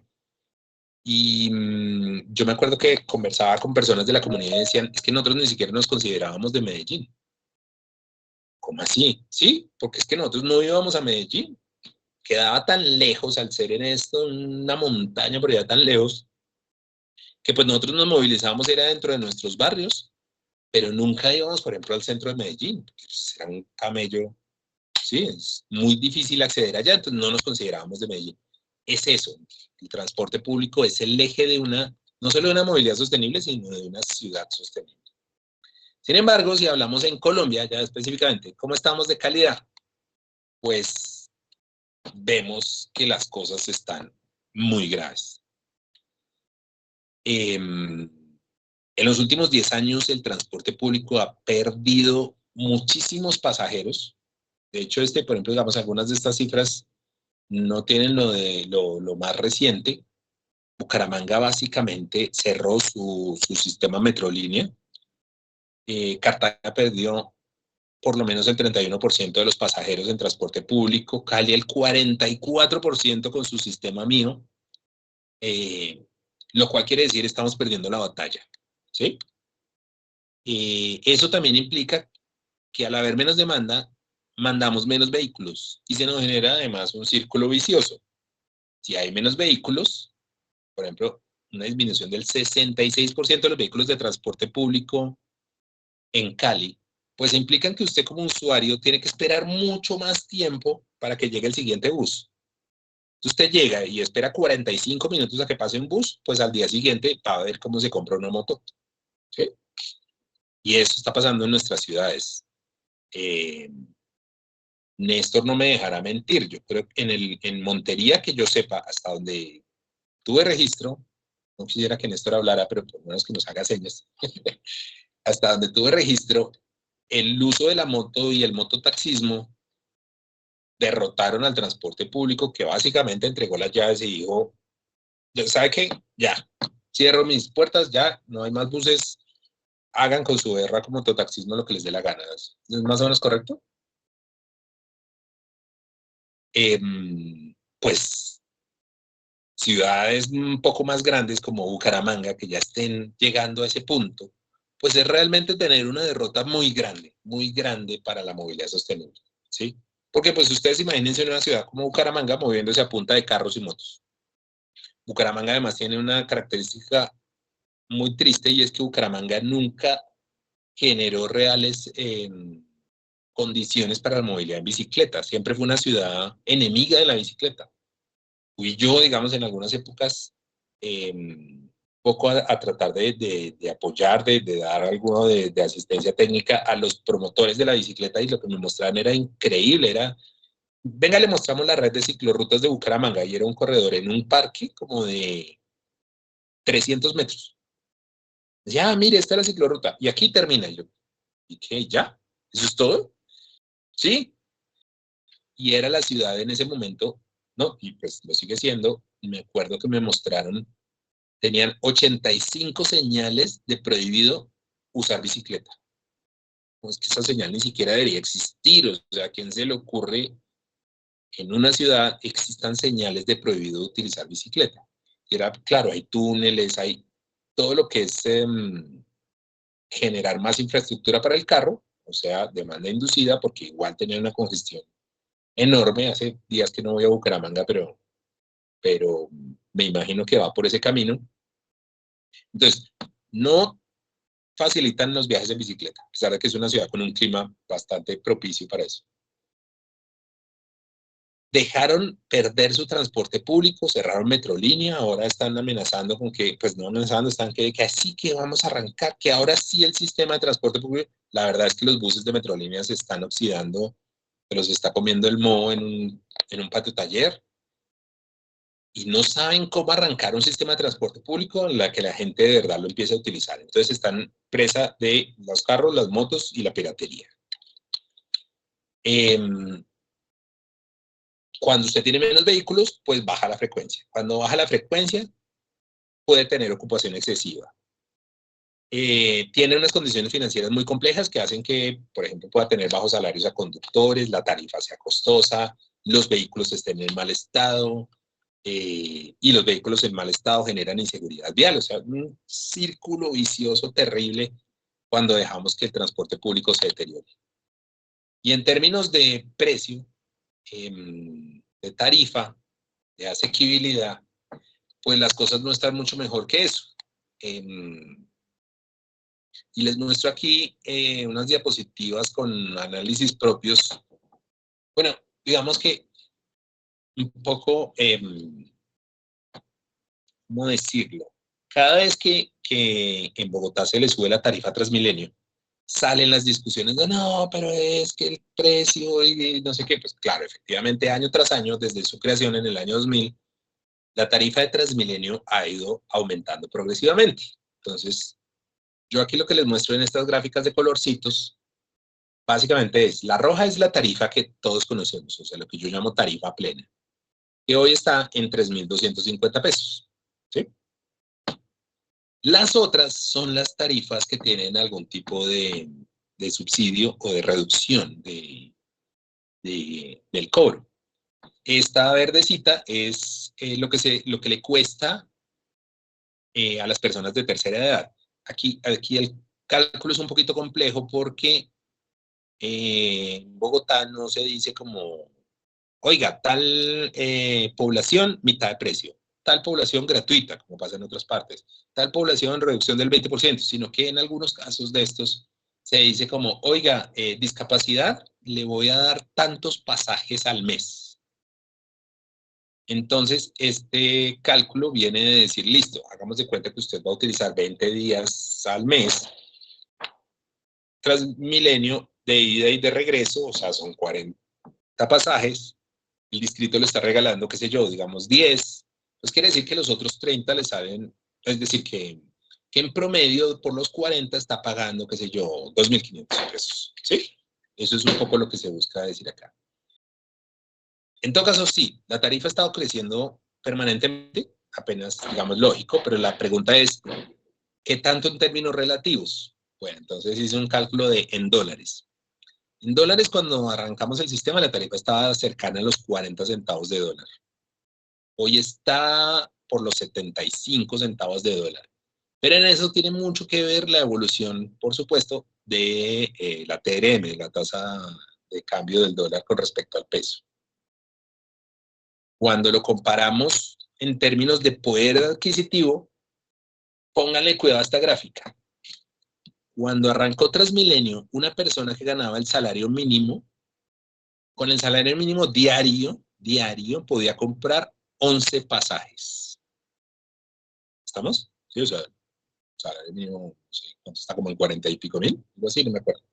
¿Alguien tiene presente cuánto está el salario mínimo diario? ¿O alguien lo puede buscar por ahí? El asunto es que con el paso del tiempo, fíjense que mientras en el 2000 podíamos comprar 11 pasajes, en el 2025 se pueden comprar ya 15 pasajes. ¿Qué quiere decir eso? Que en términos reales, digamos reales es de real capacidad adquisitiva de las personas de menores recursos, o pues asumiendo, Johnny, cuéntanos. Profe, dice que el salario mínimo diario en Colombia para el 2025 es de 47.400. 46.400. 47.000. 47.400. Estupendo, Johnny, muchísimas gracias. El salario mínimo legal mensual vigente está en 1.423.500. 1.040.000, sí, señor, sí, 1.400.000 y pico. Muy bien, Johnny, muchísimas gracias. Eso quiere decir que con esos 47.000 pesos podemos comprar 15 pasajes, ¿sí? Básicamente. Mientras que hace 25 años, cuando arrancó el sistema, podíamos comprar apenas 11 pasajes. Es decir, las personas, asumiendo que de menores recursos son los que ganan un salario mínimo, porque realmente los de menores recursos ganan menos que eso todavía. Pero digamos una persona que gana el salario mínimo, ahora puede comprar más pasajes que antes. Es decir, le impacta menos en su capacidad adquisitiva, le impacta menos que cuando empezamos. Y además, a partir de 2012, con esto de las tarifas diferenciales, pues fíjense que a la tercera edad ya puede comprar 17 pasajes, que las personas con CISBEN más bajos, es decir, los subsidios sociales, pueden comprar 22 pasajes y las personas con discapacidad pueden comprar casi 25 pasajes al día. Esta misma persona en el 2000 podía comprar 11 pasajes. Sin embargo, aunque eso, digamos, uno podría decir, eso ha ido mejorando porque, por ejemplo, este año, el año pasado no se le subió la tarifa y este año se le subió, pero se le subió por debajo del IPC, si mal no estoy. Sin embargo, cuando comparamos esto a nivel latinoamericano, y hablar a nivel, digamos, en otros niveles, pero comparándonos con ciudades similares, bueno, primero vemos que Colombia está es muy parejo. Casi todas las ciudades están cobrando más o menos lo mismo por tarifa, algunas incluso más caras que Bogotá, lo cual uno diría, ¿cómo puede ser que Cartagena, que es una ciudad donde las distancias de movilización son mucho menores que Bogotá, cobre una tarifa más cara que Bogotá? Eso es algo muy inexplicable. O que Barranquilla, que igual es una ciudad, la tercera parte más o menos de Bogotá, y por lo tanto la tercera parte también en términos de distancias de recorridas, Barranquilla cobre la misma tarifa que Bogotá. Estos punticos siguen siendo las poblaciones, tercera edad, discapacitados y demás. Y estos grises son cuánto cuesta una tarifa en otras ciudades latinoamericanas. Fíjense que en ciudades como Buenos Aires, bueno, este tocaría actualizarlo así el reciente, porque con la llegada de Milei él quitó muchos subsidios de acá, pero estas ciudades estaban por debajo de los 50 centavos de dólar y nosotros por los 80 centavos de dólar. Quito sigue siendo una ciudad enormemente barata para movilizarse, ¿sí? Como les digo, estuve hace poco y sigue siendo muy barato. Creo que cuesta ahorita 25 centavos de dólar la mayor parte de las tarifas. Ciudad de México también, Ciudad de Panamá incluso también, las ciudades argentinas también. Solamente son más caros que Bogotá o que nuestras ciudades colombianas, son más caros Sao Paulo, Río de Janeiro y Santiago de Chile. Pero con una salvedad, y es que, por ejemplo, en Sao Paulo y en Río de Janeiro, los estudiantes, por ejemplo, en Río de Janeiro viajan gratuito. Los estudiantes en Sao Paulo viajan a mitad de precio. Los estudiantes en Santiago viajan como al 30%, creo que es que viajan. Y hay poblaciones también que viajan gratuitas en el metro de Santiago. ¿Qué quiere esto decir? Que de pronto si uno hace la balance de todo esto, puede que nuestras ciudades colombianas tengan el transporte público más costoso de Latinoamérica. Es decir, no estamos bien. ¿Cómo creen que logra, por ejemplo, Quito, Ciudad de México, tener un sistema de transporte público con una tarifa de menos de la tercera parte o de la cuarta parte de Bogotá? ¿Qué creen que hacen?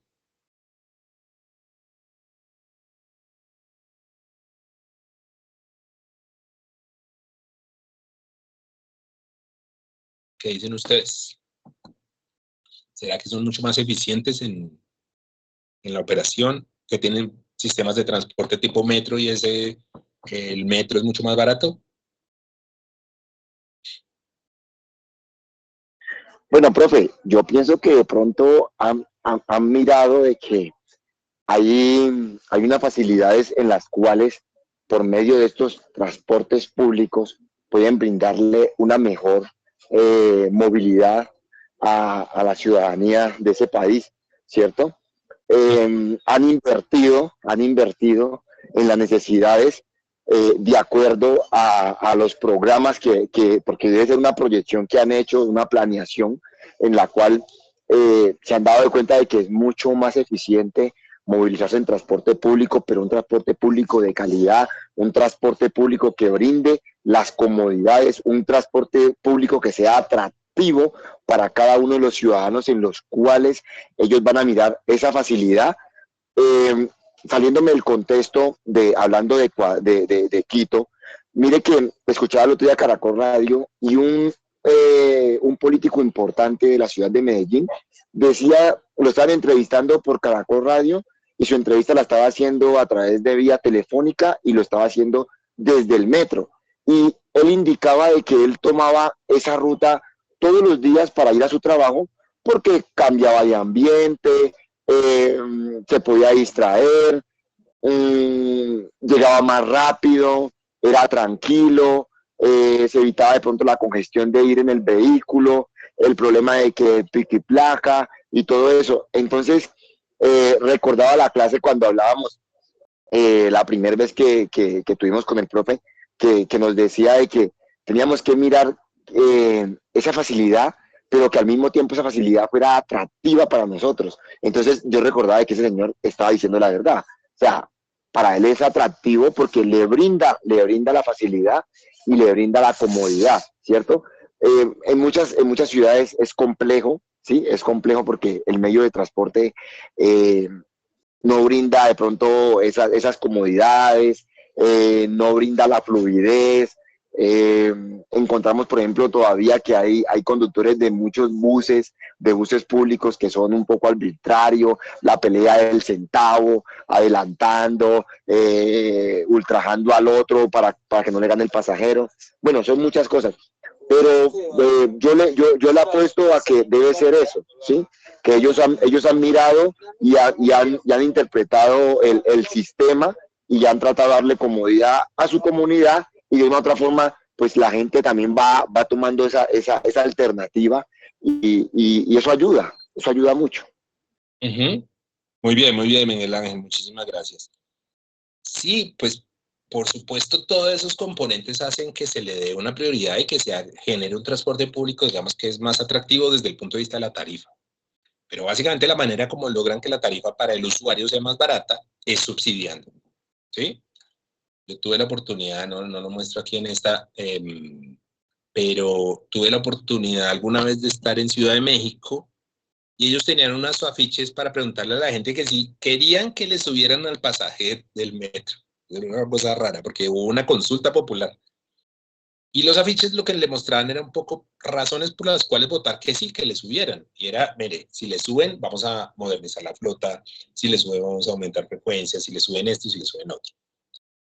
Dentro de una de esas había un aviso que decía, mire, la tarifa, el costo real de movilizar a un usuario en el Metro de México es de tantos pesos mexicanos. Yo hice la cuenta y era básicamente lo mismo que nos costaba movilizar a un pasajero en Transmilenio en Bogotá. O sea, fíjense que son dos ciudades distintas, dos tamaños distintos, dos tipos de transporte distintos, porque allá era metro y aquí eran buses. Y sin embargo, el costo, esto se llama tarifa técnica. Tengan eso presente dentro de su léxico. La tarifa técnica es como cuánto cuesta realmente movilizar un pasajero. Para que se hagan una idea, la tarifa técnica en Transmilenio en 2024 era de 5.500 pesos. Es decir, si quisiéramos cobrarle todo al usuario, le tendríamos que cobrar 5.500 y no 3.250. ¿Se me explico? Eso lo que implica es que 3.200, perdón. Eso lo que implica es que no tenemos una fuente de recursos específica para bajarle a la tarifa al usuario, pero simplemente decimos como, oiga, como yo no le puedo cobrar mucho, sino pues mucha gente simplemente no lo va a poder utilizar, pues me toca poner unos recursos ahí. Pero en el Metro de México, en ese afiche, lo que decía era que ellos subsidiaban el 72% del costo de la tarifa. ¿Sí me explico? La única manera en la que usted puede tener un sistema de transporte público, eficiente, de buena calidad, que atraiga a las personas, es usted poner plática del Estado a bajar, a subsidiar esa operación. ¿Sí? Pero antes no había subsidios y antes la tarifa era más barata. Claro, pero pues teníamos un sistema de transporte absolutamente caótico. La condición de los conductores era terrible, la condición de los buses era terrible, la contaminación era terrible, la siniestralidad de tránsito era horrorosa, eran otras condiciones. Ahora, con un sistema de transporte público organizado, la única manera en la que usted puede generar esto es con un subsidio. Hay ciudades, de hecho, en Europa que subsidian el 100% de la tarifa, entonces ponen transporte público gratuito.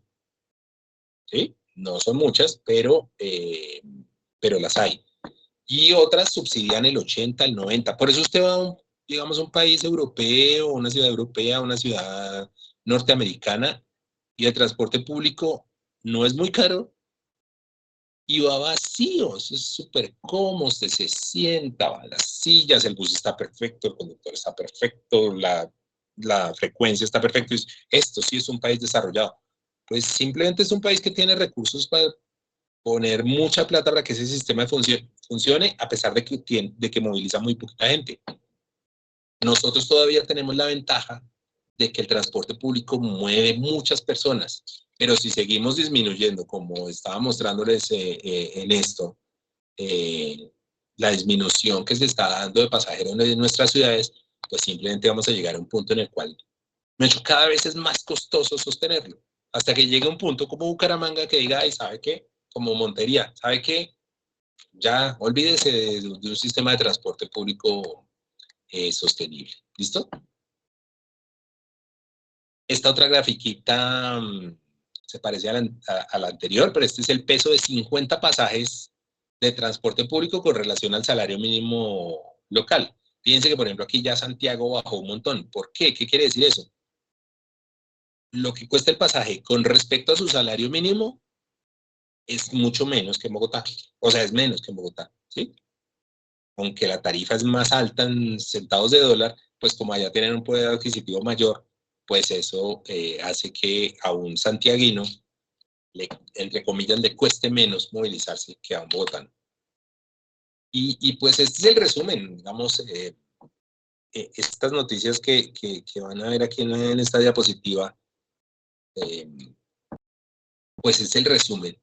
Todas las ciudades están manifestando un transporte público en crisis, quiebra financiera de los operadores, falla mecánicas en sus buses, cierres totales como en el caso de Bucaramanga, posible cierre, crisis enorme en casos como el del mío de Cali, casos como el de Transcaribe de Cartagena también ha flotado unas crisis enormes que han hecho cerrar durante días, crisis con los usuarios, caída de demanda,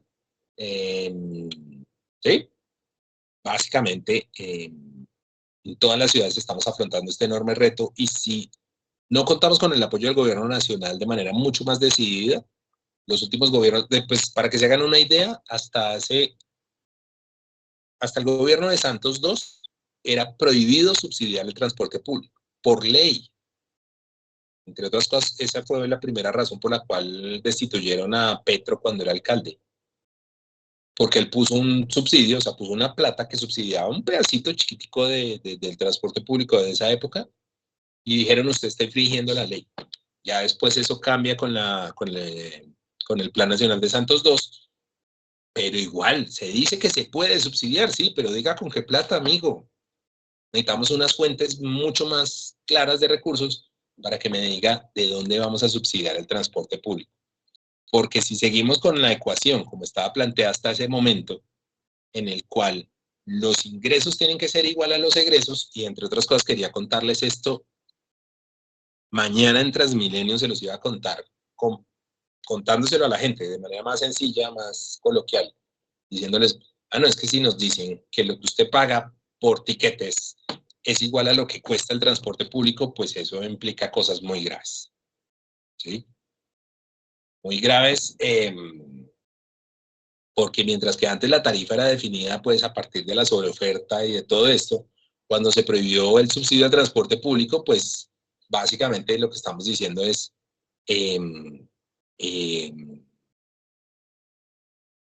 no hay cómo sostenerlo. O sea, o tiene que cobrar una tarifa altísima o tiene que prestar el servicio en unas condiciones muy precarias. Y eso está afectando a todos los llamados sistemas estratégicos de transporte público, que básicamente es el mismo sistema integrado de transporte público de Bogotá, pero a escala de ciudades intermedias.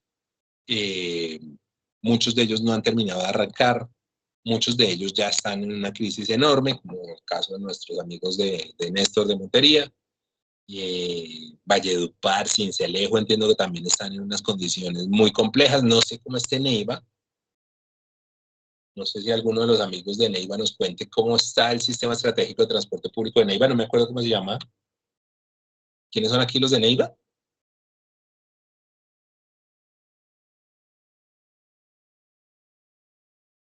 Fabián, si no estoy mal. Fabián, ¿estás por ahí? Fabián y ¿quién era el otro? No me acuerdo. Profe, Oscar, Fabián y Oscar somos de acá de Neiva, pero el sistema integrado de transporte aquí en la ciudad todavía está en proyecto. Pues no son muchos los avances, en infraestructura no han avanzado mucho. Yo creo que está más bien ahí un poco como estancado, profe. ¿Cómo se llama el sistema estratégico propuesto allá para Neiva? ¿O no tiene nombre? Profe, creo que no tiene nombre, pero bueno, tiene unas iniciales ahí que no las recuerdo bien, pues por lo mismo, como no se ha socializado mucho, entonces esto ahí está más bien ahí como en proyectos, en diseños, en tema de lo de la infraestructura. Algunas calles han ampliado para el tema del sistema integrado, pero no han sido muchos los avances, profe. Oiga, Oscar, estupendo que nos cuente, muy bien. El de Montería, ¿cómo se llama, Néstor?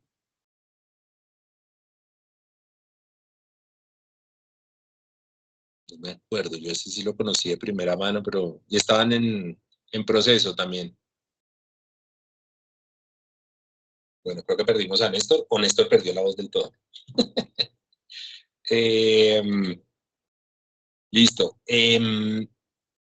Entonces, digamos que el gobierno nacional empezó a través de esta herramienta yo no sé si ustedes tengan claro que a través de los planes de desarrollo, es decir, el plan que impone un presidente cuando va a arrancar su presidencia, se volvió un camino, un atajo, por decirlo así, para generar leyes. Es decir, yo pongo ciertas cosas y digo, entonces se va a hacer tal tema. Como hace parte del plan de desarrollo y el plan de desarrollo se aprueba en bloque, se vuelve ley. Es decir, me evito el paso por el Senado para muchas de estas cosas. Entonces, los planes de desarrollo desde la presidencia de Uribe empezaron a volverse una forma de sacar usted de definiciones legales como expeditas. Ellos empezaron a decir, bueno, listo, ya, deja de existir el cuento de que el sistema de transporte tiene que ser autosostenible y se vuelve sostenible, que hay que generar beneficios para ciertos grupos de usuarios, que hay que tener condiciones de calidad y sostenibilidad. Pero vean frases como estas. El gobierno nacional estudiará la viabilidad de expedir una ley estatutaria de transporte público de pasajeros que adopte la política pública, no sé qué, y en ella se plasmarán los conceptos de integralidad y sostenibilidad. Estudiará la viabilidad de expedir una ley, o sea, nada, me han dicho. Entonces, en general, pues de hecho, a partir de ahí, los últimos planes de desarrollo han dicho, oiga, el gobierno nacional podrá apoyar en temas como el cambio tecnológico, por ejemplo, digamos, la traída de vehículos eléctricos. El gobierno nacional tiene ya la posibilidad legal, no la obligación, la posibilidad legal de decirle a la ciudad, oiga, usted va a traer buses eléctricos, yo pago lo que cuesta, digamos, lo que se incrementa el costo por eso. O sea, pongo un subsidio para traer vehículos eléctricos. Yo pongo un subsidio, puede poner subsidio para bajarle la tarifa a las personas con discapacidad o con CISBEN, los niveles más bajos de CISBEN, cosas así de ese estilo. Pero está la posibilidad, no la definición de cómo ni la obligatoriedad, y sobre todo no está definido de dónde sale la plata. Mientras eso no esté, seguimos con nuestros sistemas de transporte públicos en crisis. ¿Cómo podemos ayudarlos? ¿Cómo podemos salvarlos? Con eso, definiendo fuentes de subsidios, o sea, plática, ¿de dónde sale la plática? Hasta ahora se han buscado fuentes, pero plática muy pequeña, por ejemplo, el estacionamiento en vía, el pago por extensión de pico y placa, no me acuerdo cómo le llaman en Bogotá, el pico y placa solidario. cosas así generan algunas fuentes de recursos, pero son una cosita muy pequeñita al lado de lo que necesita el transporte público. Pero también el tema de la evasión en un sistema como Transmilenio, donde el 16% de los usuarios entran colados, pues le pega enormemente a los sistemas de transporte público. Si reducimos ese porcentaje de evasión, podemos mejorar nuestro sistema de transporte público. Para mejorarles, como les dije al principio, calidad de servicio y la tarifa para el usuario, que no se vuelva tan costosa. ¿Listo? Bueno, muchachos. Entonces, eso quería conversar con ustedes eso quería contarles de transporte público. Hay mucho por hablar ahí. Le hemos dado las 2:15 derechito. Si les parece, hoy que me aguantaron la cháchara, mañana conversamos un rato sobre transporte público. Les cuento sobre otro tema de integración entre modos y procedemos a hacer un tallercito. ¿Les parece? Sí, profe.